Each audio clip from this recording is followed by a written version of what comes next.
Sometimes it's taken, and sometimes it's forced to confess. The world thought it was over, that the coup in Ivory Coast had concluded with President Alassane Ouattara's fall. But what came next was far more dangerous than a military takeover. It was a reckoning. At 4:36 a.m. on the second day of the uprising, a classified image leaked.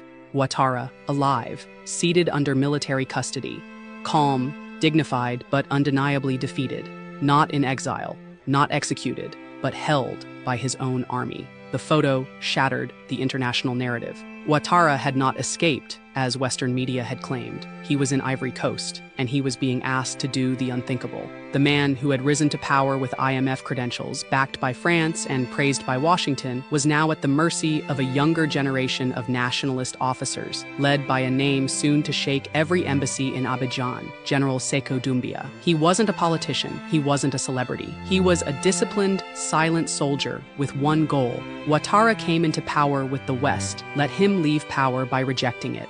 It wasn't revenge. It was symbolism, a declaration to Africa and the world that the age of puppets and puppeteers was over. For decades, Africa was forced to choose between silence and survival. But now, a former president was being asked to choose between legacy and loyalty, and the world held its breath.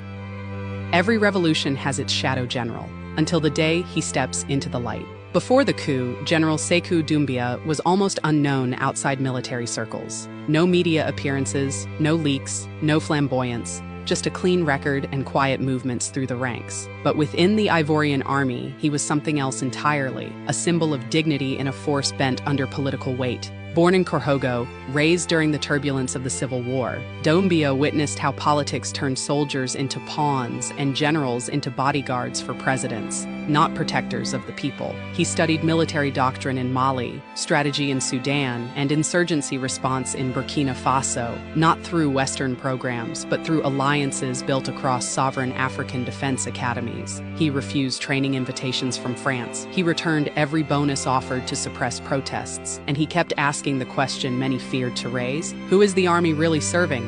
By 2024, the top brass saw him as a threat, but the younger soldiers, they saw him as a compass. So when the orders came to suppress another round of demonstrations in Abobo, Doumbia did something unprecedented. He refused. That night, dozens of soldiers joined him. In 48 hours, he had the loyalty of 3 major battalions and control over key transportation routes in and out of Abidjan. He didn't issue a manifesto. He didn't demand power. He marched on the palace, took Ouattara without bloodshed, and made only one request: speak and tell the truth about who you served. It wasn't just about taking down a regime. It was about taking